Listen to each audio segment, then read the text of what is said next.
Bonjour à tous, ici c'est Benoît. Voilà, je fais une petite vidéo pour dire ceci. Vous avez entendu qu'il vous a été dit, Jésus-Christ est le chemin, la vérité et la vie, et nul ne va au ciel si ce n'est par lui. Ainsi vous avez entendu, et donc vous n'avez aucune excuse. Le jour où vous perdrez la vie sur la terre, une fois devant le trône de Dieu, parce que c'est ce qui va arriver, même si vous ne voulez pas y croire, vous n'avez aucune excuse pour dire que vous ne le saviez pas. Voilà, ça c'est le fond du message parce que je pense qu'il est important que vous le sachiez. Maintenant, je pense aussi que vous pensez qu'on est des fanatiques, que on lit un seul livre et que par conséquent nous savons toutes choses. On ne dit pas qu'on sait toutes choses. Par contre, on sait la vérité. Et ça, c'est le plus important, c'est la vérité. Bien. Maintenant, en ce sens, vous pensez que nous sommes des menteurs, hein? Mais nous ne sommes pas des menteurs. Et je vais vous expliquer pourquoi. Qu'est-ce que le mensonge en soi? Si quelqu'un ment, c'est juste pour en tirer profit. D'accord? Personne ne va mentir pour se mettre les gens à dos. Les gens, en général, quand ils mentent, c'est pour se mettre les gens dans leur poche et non pour se les mettre à dos. C'est ainsi que fonctionne le mensonge. Nous, on prêche quelque chose qui vous met en colère. Mais sachez-le, ce qui met en colère, ce n'est pas ce que vous êtes, mais c'est ce qui habite en vous dans le secret dont vous n'avez pas conscience. Mais la seule chose que vous devez faire, c'est oublier tout ce que vous avez appris, toutes vos certitudes humaines. Je suis un être humain également, mais écoutez bien ce que je dis. C'est important parce que quelque part, même si ça semble fou, c'est une question de vie ou de mort. Après la mort sur la terre, ça n'est pas fini. C'est là que tout commence. Imaginez une grande corde blanche, que vous ne voyez même pas la fin. On va dire que cette corde n'a pas de fin. Par contre, au début de la corde, il y a, on va dire, le premier mètre, c'est en couleur rouge. Et bien, imaginez-vous que ce mètre en rouge de cette corde blanche, c'est la vie sur Terre. Et le reste de la corde, c'est votre éternité. Sur la Terre, vous avez un choix à faire. Soit écouter Dieu, soit écouter les choses du monde où Dieu est totalement exclu. Et je sais très bien qu'il y en a certains qui se disent: oui, mais si Dieu existe, pourquoi est-ce qu'il y a des misères dans le monde et pourquoi est-ce qu'il y a des problèmes et la et nana. Je vais vous répondre à ça aussi. Les problèmes qui se trouvent dans ce monde, Dieu n'en est pas responsable. C'est l'absence de Dieu dans votre vie qui est responsable. Jésus-Christ a dit: je suis le chemin, la vérité et la vie. Celui qui croit en moi ne marchera pas dans les ténèbres, et la vérité vous affranchira. Ainsi, faites un pas vers Jésus. Et je sais qu'il y en a beaucoup qui ne vont pas apprécier ce que je vais dire, mais provoquez Dieu. Provoquez-le. Vous qui ne croyez pas, provoquez-le. Il y en a certains qui vont me dire: oui, mais on peut pas. Allez, on peut pas provoquer Dieu, c'est pas bien. Mais vous qui ne croyez pas, je vous le dis, provoquez. Dites ainsi. Dites ainsi, comme je vais vous le dire maintenant. Vous lui dites ainsi: Jésus, Dieu, je ne sais pas si tu existes, mais je veux savoir, je veux connaître la vérité. Et maintenant que je te le demande, révèle-toi à moi.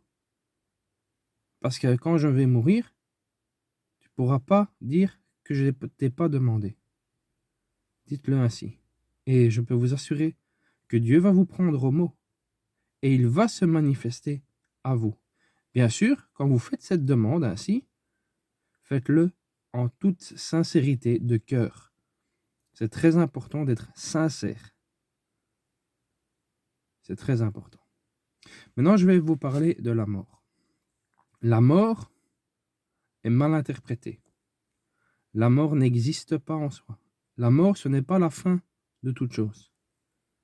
C'est simplement le passage d'un état dans un autre état.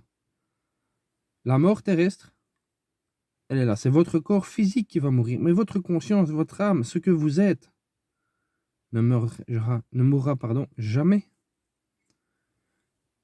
Il faut bien être conscient de cela.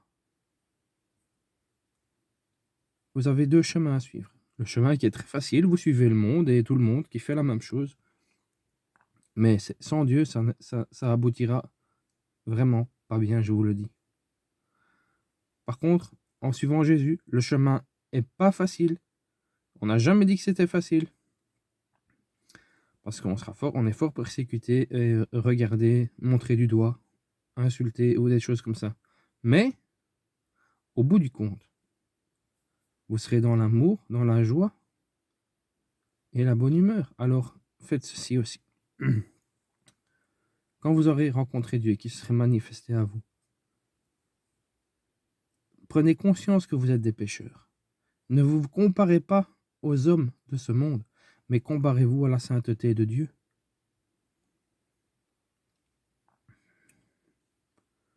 Faites-vous baptiser pour le pardon de vos péchés et vous recevrez le don du Saint-Esprit.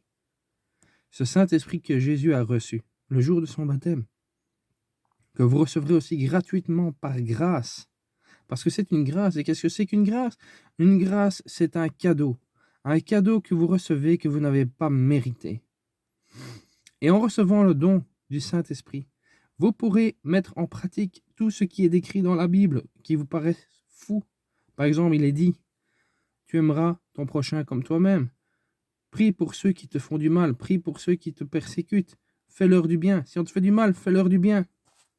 Vous allez me dire, oui, c'est pas facile, comment on peut faire ça? Sans l'Esprit de Dieu, vous ne pouvez pas faire ça. J'ai un autre exemple. Dans la parole, on parle que Jésus marchait sur l'eau et que Pierre, l'apôtre Pierre, a voulu aussi aller sur l'eau vers Jésus. Il a marché sur l'eau. Et à un certain moment, il y a une bourrasque violente qui est passée, il a pris peur et il a coulé. Sa foi est redescendue à cause de la peur. N'ayez point peur. Maintenant, autre chose, le monde des esprits existe. Il y a beaucoup de preuves là-dessus. Des démons, des mauvais esprits, tout ça. Il y a un monde de ténèbres, mais il y a un monde de lumière. Le monde des ténèbres, c'est le royaume de Satan. C'est ce monde-ci dans lequel on est. Ça, c'est Satan est dans ce monde et il fait tourner tout le monde sur son doigt comme ça, en dirigeant dans les pensées. Faites attention à vos pensées.